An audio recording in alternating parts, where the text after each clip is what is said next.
new engine who lived at a station at the other end of the line. He had 2 small wheels in front and 6 driving wheels behind. They weren't as big as Gordon's and they weren't as small as Thomas's. "You're a special mixed traffic engine," the Fat Controller told him. "You'll be able to pull coaches or trucks quite easily. But trucks are not easy things to manage, and on his first day they pushed him down a hill into a field." James had been ill after the accident, but now he has a new shiny coat of paint. "You are to pull coaches today," said the Fat Controller. "Edward shall help you," he added.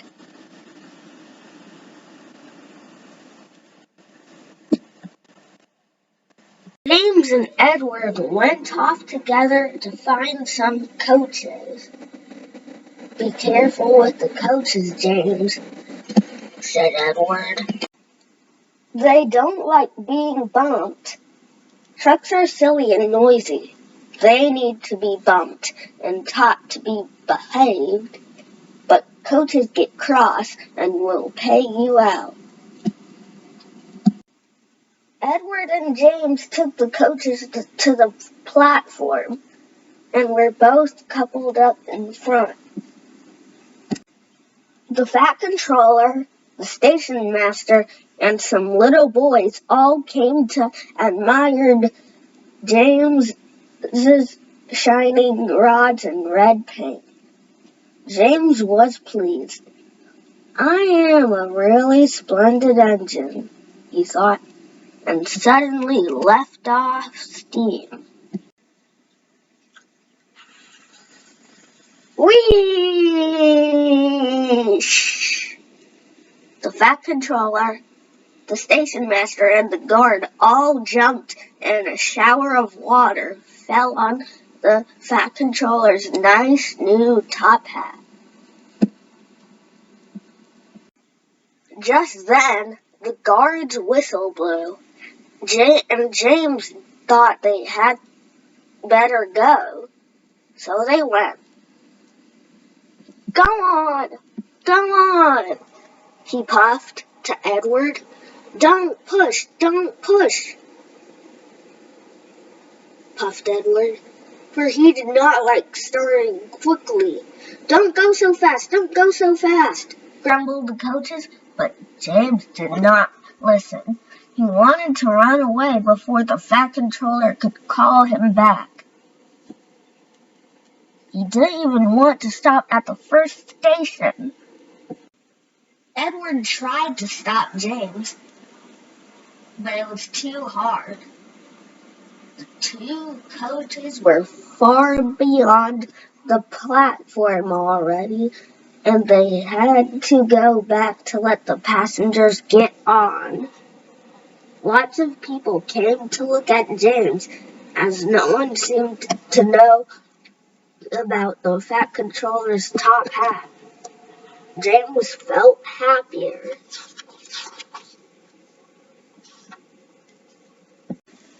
Presently, they saw Thomas. He came in with his 2 coaches, waiting for the passengers to get in. "Hello, James," said Thomas kindly. "Feeling better?" "That's right. That's my guard's whistle. I must go. Sorry, I can't stop. I don't know what the Fat Controller would do without me to run this branch line." And he puffed off importantly with his 2 coaches into a tunnel.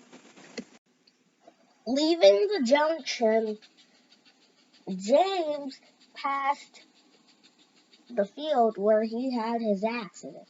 The fence were mended and the cows were back again. James whistled, but they paid no attention. Edward and James clattered through Edward's station, and they started to climb Gordon's hill that he got stuck on. "It's ever so steep! It's ever so steep!" puffed James. "I've done it before! I've done it before!" puffed Edward. "It's steep, but we'll do it! It's steep, but we'll do it! It's steep, but we'll do it!" said the two engines. They puffed together as they pulled the train up the long hill.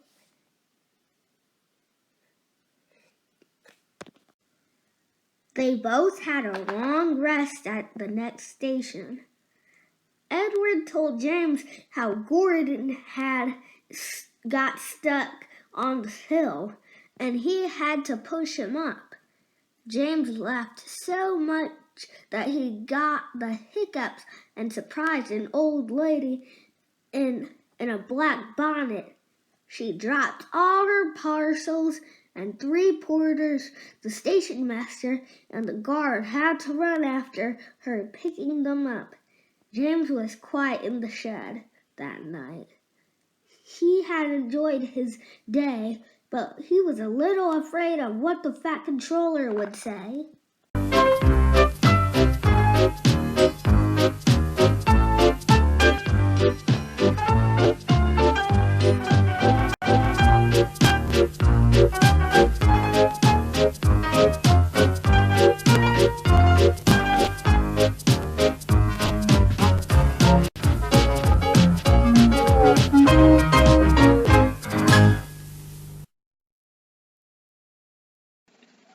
The next morning, the Fat Controller spoke severely to James. "If you can't behave, I shall take away your red coat and have you painted blue."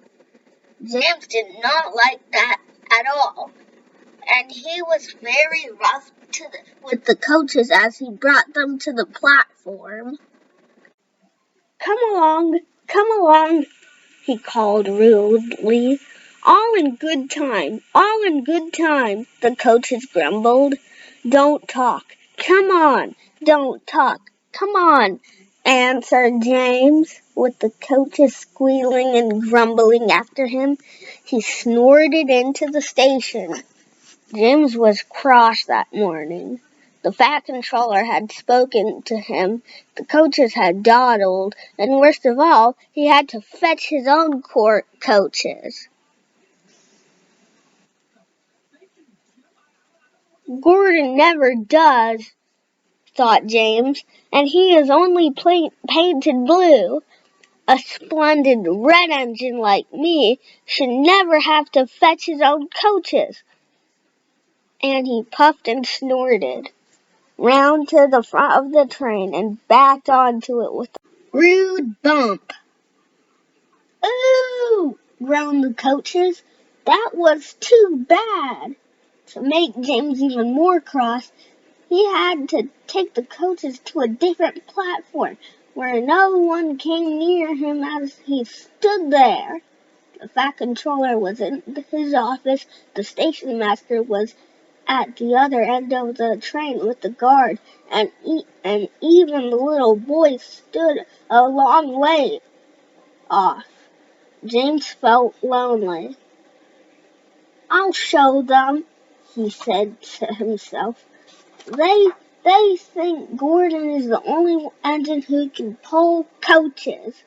And as soon as the guards whistled, he started off with a tremendous jerk.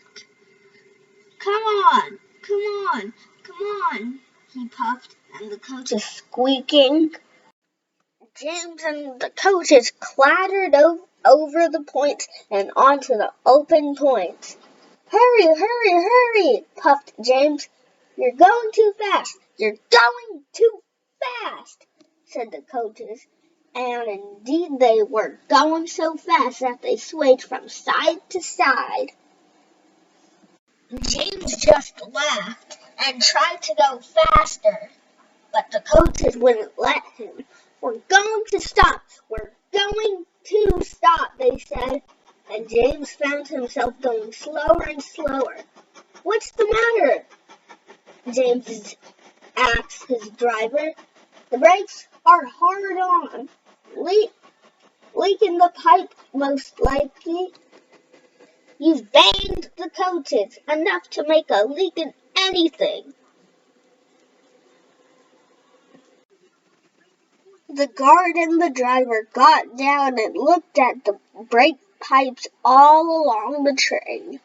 At last, they found a hole where rough treatment had made a joint work loose. How shall we mend it? Said the guard. James's driver thought for a moment. We'll do it with newspaper and a leather bootlace. Well, where is the bootlace coming from? Asked the guard. We haven't one. Ask the passengers, said the driver. So the guard made all the passengers get out. Has anyone got a leather bootlace? He asked. Everybody said no, except one man in a bowler hat, whose name was Jeremiah Jobling, who tried to hide his feet. You have a leather bootlace there, I see, sir, said the guard. Please give it to me. I won't, said Jeremiah Jobling. Then, said the guard sternly, I'm afraid this train will just stop where it is. Then, all the passengers complained what a bad railway it was. But the guard climbed into his van, and the driver and fireman made James let off steam. So they all told Jeremiah Jobling he was a bad man instead. At last, he gave them his laces. The driver tied a pad of newspapers tightly round the hole, and James was able to pull the train. But James was a sadder and wiser engine, and James took care never to bump coaches again. James did not see the Fat Controller for days. They left him all alone in the sheds and did not even allow him to go out and push coaches and trucks in the yard. Oh dear, he thought sadly. I'll never be allowed out anymore. I shall have to stay in the shed for always, and no one will ever see my red coat again. Oh dear, oh dear, James began to cry. Just then, the Fat Controller came into the sheds. I see you're sorry, James, he said. I hope now that you will be a really useful engine. You have given me a lot of trouble. People are laughing at my railway, and I do not like that at all. I'm very sorry, sir, said James. I will try hard to behave. That's a good engine, said the Fat Controller kindly. I want you to pull some trucks for me. Run along and find them. So James ran happily away. Here are your trucks, James, said Thomas. Have you got any bootlaces ready? He added.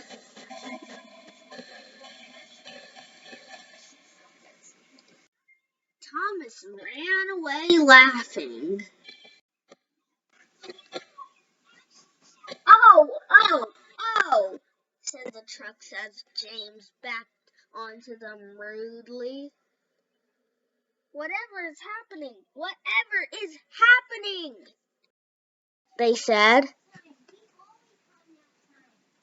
We want a proper engine, not a red monster. James took no notice. and started off as soon as the guard was ready. Come along, he puffed. No, we won't. No, we won't, said the trucks. But James didn't care, and he pulled the screeching trucks sternly out of the yard. The trucks tried hard to make him give up, but he still kept on. Sometimes their brakes would slip on, and their axles would run hot. Each time they would have to stop and put the trouble right, and each time James would have to start again, determined not to let the trucks beat him. Give up! Give up! You can't pull us! You can't pull us! Called the trucks. I can pull you, and I will pull you. I can pull you, and I will pull you. I can pull you, and I will pull you, said James. And slowly but surely he pulled them along the line.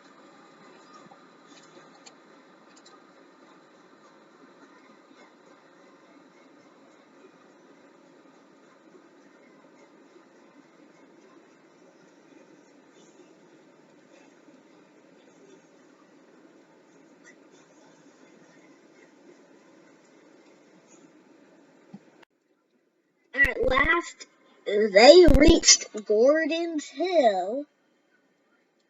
Look out for trouble, James, warned James's driver. We'll go fast and get them up before they know it. Don't let them stop you.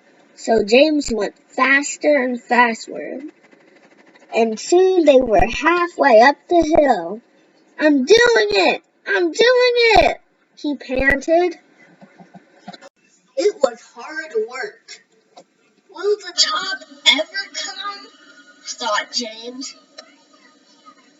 But then there was a sudden jerk, and it all became easier.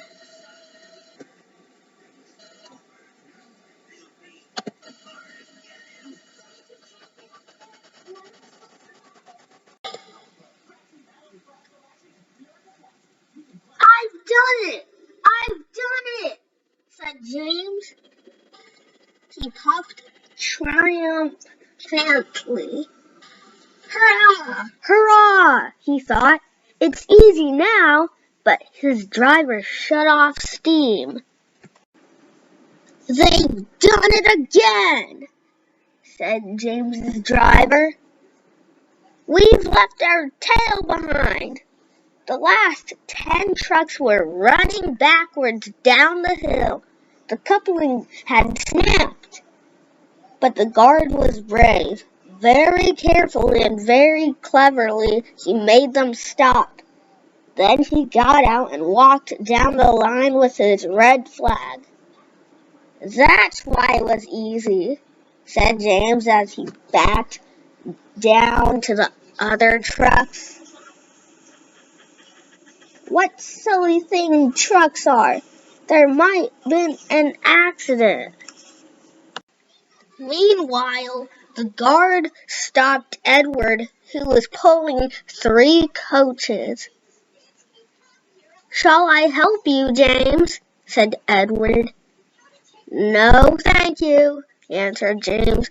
I'll pull them myself. Good. Don't let them beat you.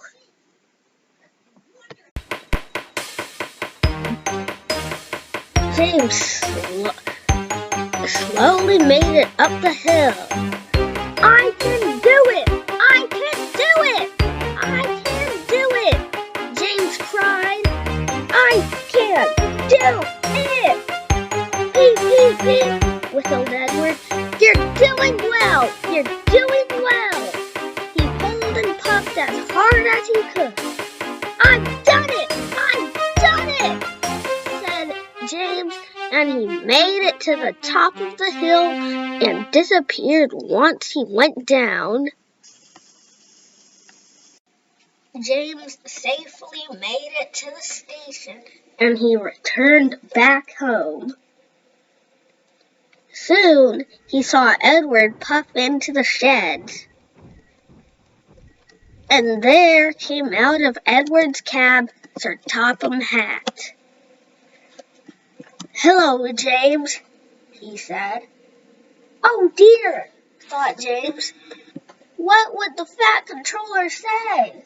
he asked himself sadly. But the Fat Controller was smiling.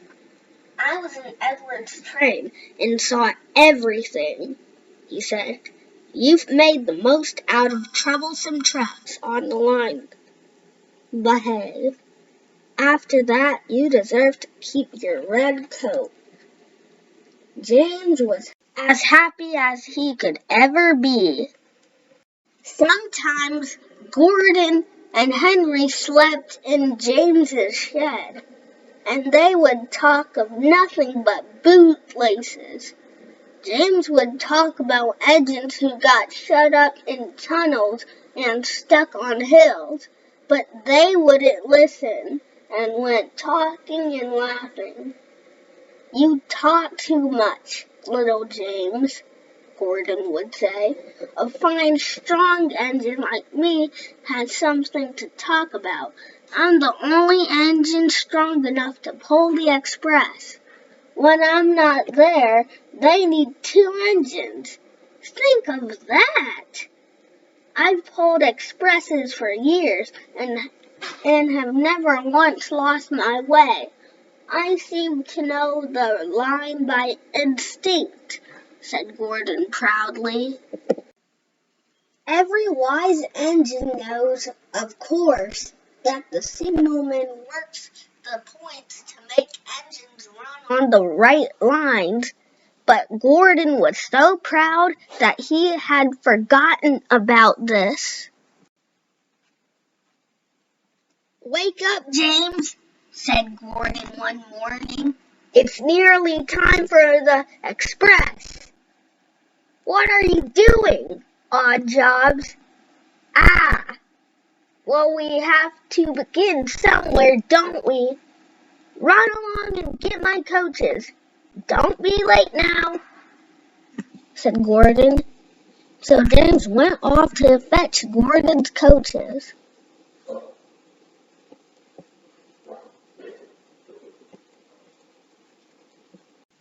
James went along to get Gordon's coaches. They were now all shining with lovely new paint. He was careful not to bump them, and the coaches followed James smoothly into the station, singing happily, "We're going away! We're going away!" "I wish I was with you," said James. "I should love to pull the express and go flying along the line." He left them in the station and went back to the yard. Just as Gordon, with much noise and blowing steam, backed onto the train.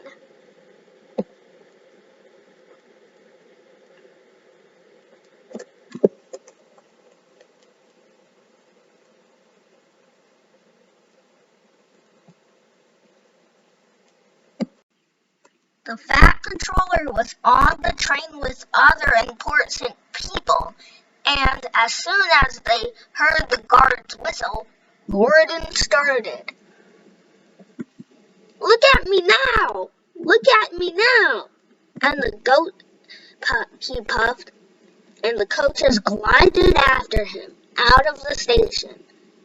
"Poop, poop, poop, poop, poop! Goodbye, little James. See you tomorrow." James watched the train disappear round the curve, and then he went back to work. James shunted some trucks into their proper places, and he shunted goods trains into their proper places so big engines could take their goods trains. He also pushed coaches into the station.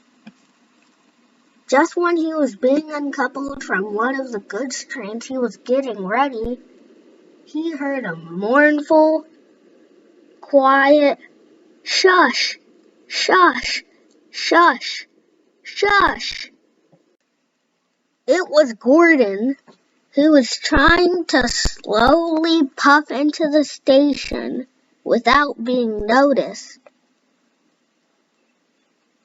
"Hello, Gordon. Is it tomorrow?" asked James. Gordon didn't answer.